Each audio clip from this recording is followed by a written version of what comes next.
Добрый день, меня зовут Николай, я технический директор проекта STeX. Hello, my name is Nickolay, and I am the CTO of STeX project.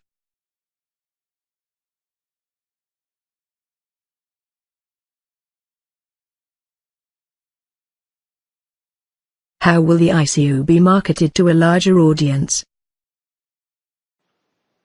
CEO проекта Андрей Макарский курирует это направление. The CEO of STeX, Andrew Makarski, is in charge of marketing.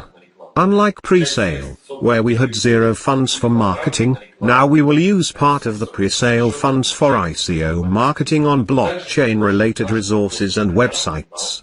We will also continue our partnership and bounty program. I would like to draw your attention to the fact that the amount of funds targeted for marketing of the ICO will not exceed 10% of the total amount of the project's funds. The main funds are dedicated to the development of the project. Will there be a demo, beta version out before the ICO?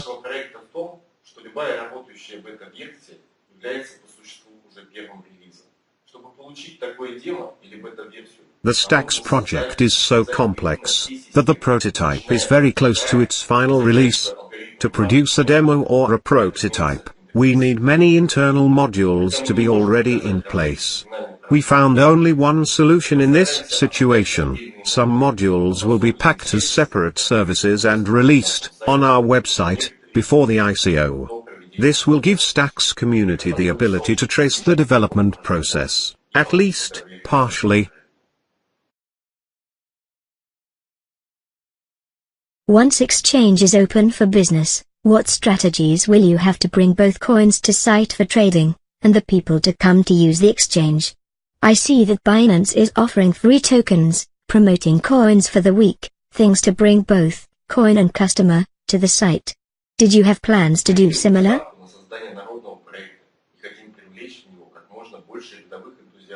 We bet on ordinary people and are willing to get blockchain enthusiasts on board, as many as we can.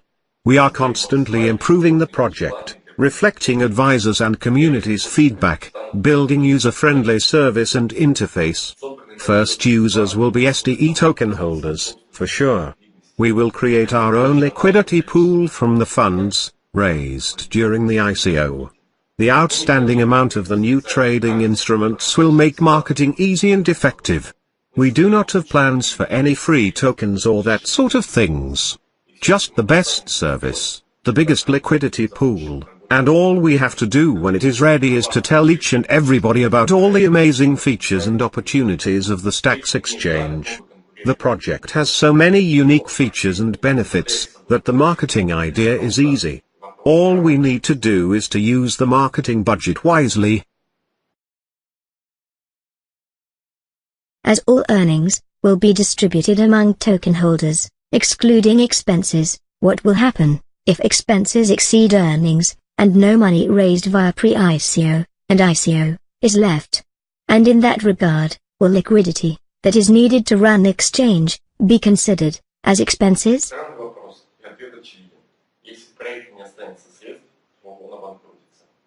Однако это крайне маловероятная ситуация. Одним из конкурентных преимуществ STeX является децентрализация архитектуры, позволяющая нам масштабировать систему в зависимости от нагрузки. That's a strange question, and the answer is obvious. Should there be no funds left, the project will be bankrupt. However, this is a very unlikely situation. One of the STeX's greatest technological advantages is decentralized architecture of the system, that allows us to scale the project according to the real load. When it comes to the cryptocurrency exchange, if there is any load to speak of, there are commissions to cover the costs of the infrastructure and staff. We use horizontal scaling for each and every aspect of the project, from cloud computing to variable staff quantity. Only the first year of development is critical for the project's survival, but as the pre-sale was hard-capped, we have enough funds to release the project without additional funding, and run it for at least 2 years. Of course, we need additional funds for the liquidity pool, and for legalization, which is extremely costly for such kind of projects. and we are going to collect them during the ICO. In other words, we have enough levers of management to avoid the project's bankruptcy. After the pre-sale was hard-capped, STeX can be stopped only by a direct hit of the nuclear bomb to the development office. And, by the way, after the launch of our decentralized infrastructure, even such an event will not knock down the STeX system. We got the best from blockchain and internet technology, and are building a virtually indestructible system. How much liquidity will be needed to run the exchange? Minimum and best amount. Paradoxically enough, there is no minimum volume. Since STeX is more than a mere exchange, and is capable of aggregating liquidity from other exchanges, even without an internal pool of liquidity, STeX will be able to provide enticing trade conditions for the users. Although in this case the potential and the speed of processing transactions will be significantly lower. To create speed, maximum efficiency and minimum spreads, we need an internal pool of liquidity, but even without it, the project can grow, thanks to other unique features. Nor is there a maximum limit. The more funds are available to the market-making robots, the more liquidity there is on the STeX at a single moment, and the higher the project's liquidity.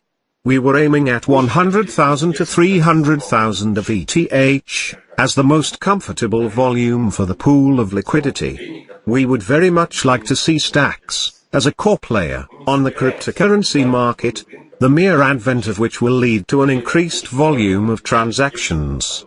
We do not intend to steal the market share from the existing exchanges, and this differentiates the STeX from other exchanges. In case of a successful ICO, we will bring additional liquidity to the market and make it much more attractive for traders, including institutional players, who have been shunning the market, largely due to an insufficient liquidity.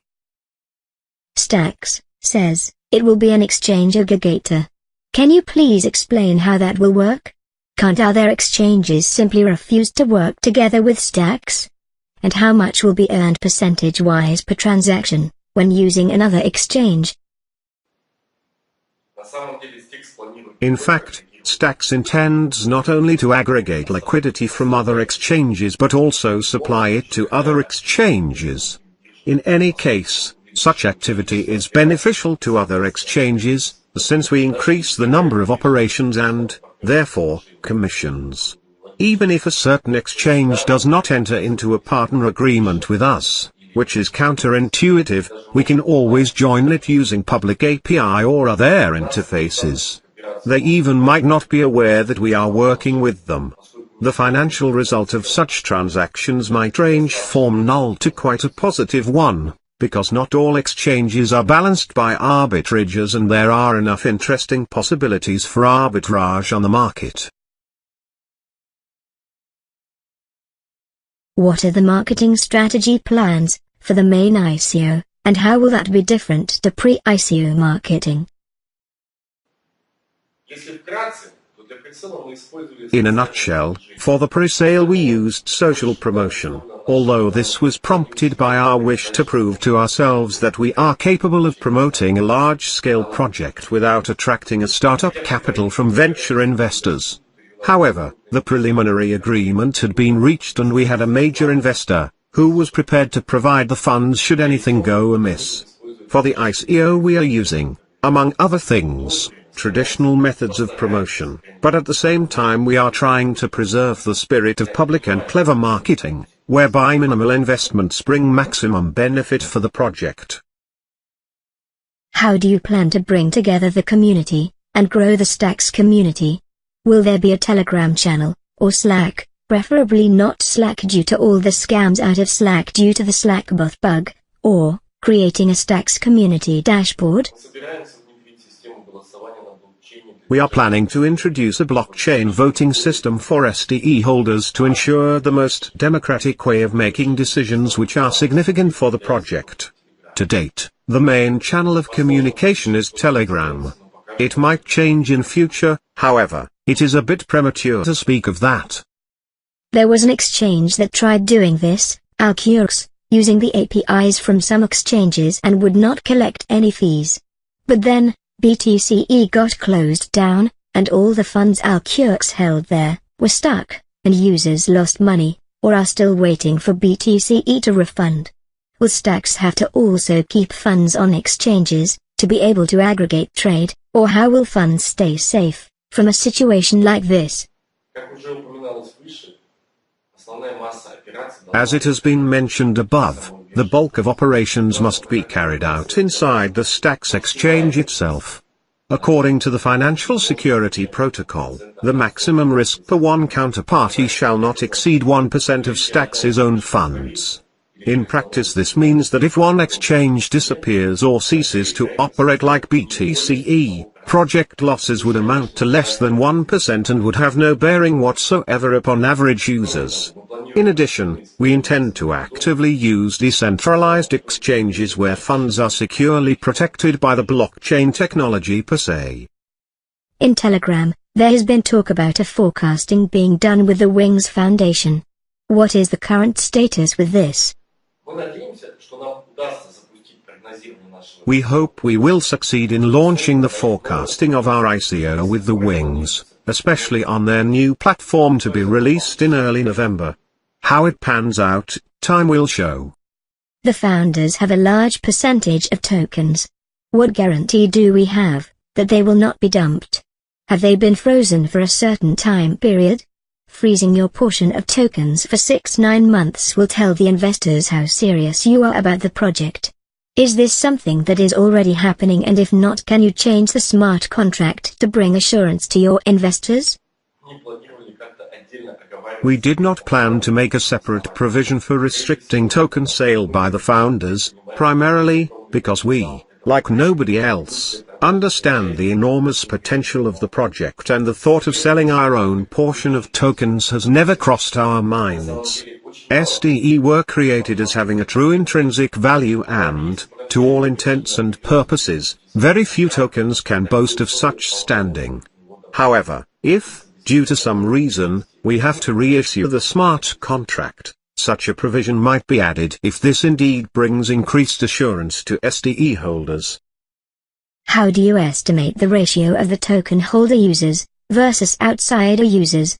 As per, we token holders will not pay fees after trade volume less than 100 times of our token value. This means after a huge volume of trade there will be no income for STeX exchange. In the new version of the white paper, the rule of free trades will be finalized. At the moment, Ivan, our CFO, is on the verge of finishing his calculations. In simplistic terms, the volume of free trades must not exceed 50% of the overall trades on the exchange. The current wording of the rule elicited much criticism, and we decided to modify this rule in order to simplify the operation of the system, to make it more versatile and to avoid concern on the part of the users with regard to the application of this rule. The problem with the original wording of this rule actually arose only among passive STE holders, and this only in case the STE price should rise multifold, for example 10 times. In fact, even in the current version, the system is totally balanced in equilibrium, because the situation when commissions completely disappear is only possible at a sufficiently high STE price. At such STE price, and with the absence of commission distribution, STE holders will inevitably start selling STE, which will decrease the current market price, and result in commissions, to exclude which the active users will have to acquire STE, which, in its turn, will push the price upwards. Thus, the passive users will have the choice of commission payoffs or a possibility to sell their STE at a high price. However, we realize that such a system is quite complex and cannot be easily grasped by the majority of STE holders, and, therefore, a decision has been made to revise it. In its place, we will have special orders which will allow to put bids with the guaranteed absence of commissions, but could only be executed with the paid offsetting order. Thus, the volume of free trades will never exceed 50% of the amount of all trades on the STeX. There is the Ether account B53, who currently holds 1,382,091 STE, and was able to transfer STE, while it should not be possible until the end of the ICO. The aforementioned account transferred 1,125,000 STE, to account 184, the current balance of this account. What are these accounts? The first account represents the project's special bounty account, from which payments are made as part of the bounty program for those partners who chose upon registration the option of payments in STE. All our bloggers, translators, streamers will receive bounty remuneration from this account. The second account is the account belonging to the project's advisor, who rendered inestimable assistance at an early stage, and had been overseeing the project during the entire pre-sale stage. Thanks largely to him, we reached the hard cap during the pre-sale. I would like to emphasize that in spite of huge efforts being invested, such partners will be able to receive their remuneration not earlier than the project starts generating commissions. However, we obviously cannot guarantee the absence of a possibility to sell such tokens immediately after the opening of the trade, unless the code of the smart contract is renewed prior to the ICO. Nevertheless, it is an extremely important and controversial step, therefore, we can only undertake it after the voting among STE holders has been conducted. Perhaps, it should indeed be done, but we would like it to be a weighted decision on the part of the STeX community.